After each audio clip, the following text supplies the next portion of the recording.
Please wear your glasses. Follow restrictions here and get your gun.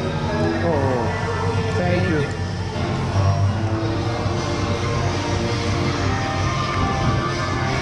Dudes, pick up your zapper and get ready to zap. But remember, only zap activated objects. Yeah, getting zapped could be a pain in the behind. Hey Darwin, I wonder how many times we'll say the word zap. Or zap bear.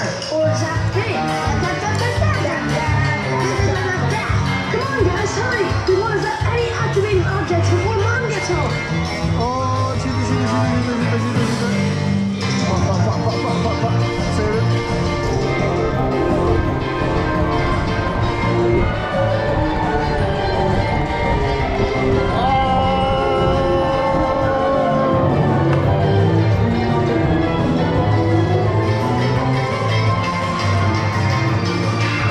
Sitter på de røde.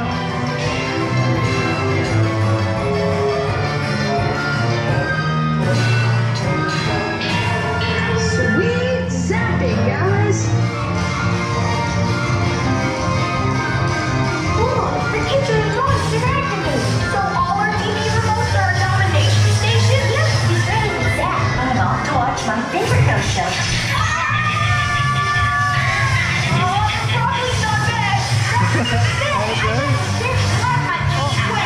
What is all three shows gonna do? What? Our favorite ghost show! Would you mind zapping some ghosts and ghouls while we stay on here? Sweet!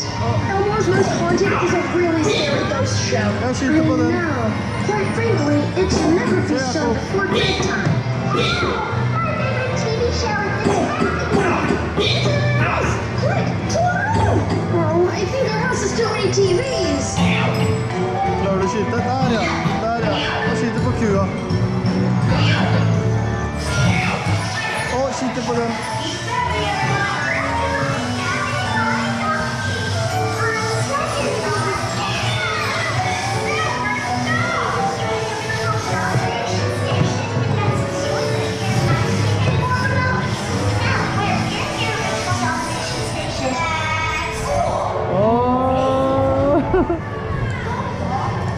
Nei, ikke skyte på.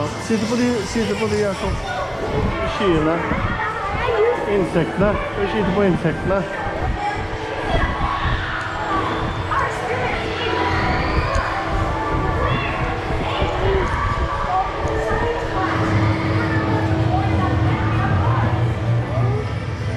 Gumball, we need to find our original domination station and destroy it. One thing, I can't remember where I left it. Oh, I know. Penny picked it up. She was taking it back to Gumball's house so we didn't lose it. Oh, hey Clayton, I didn't see you hiding in here too. Hey, we have to find Penny.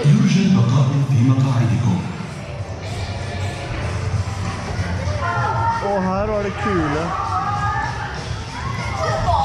Does no one watch lovable shows about a plane? Skyter på de. That's football players. We'll find Penny. Det er gøy. Så har du på riktig. Sånn ja.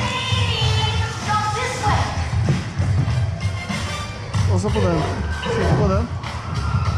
Gumball, let's find where we catch our breath.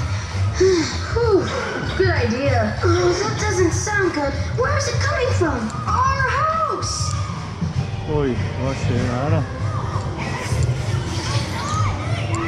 Oi, skyte.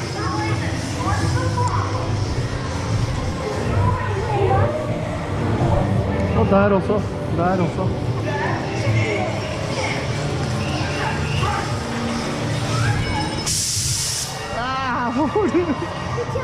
Hey Darwin, do you think we won the science fair? That was pretty awesome. Hey, what's this show?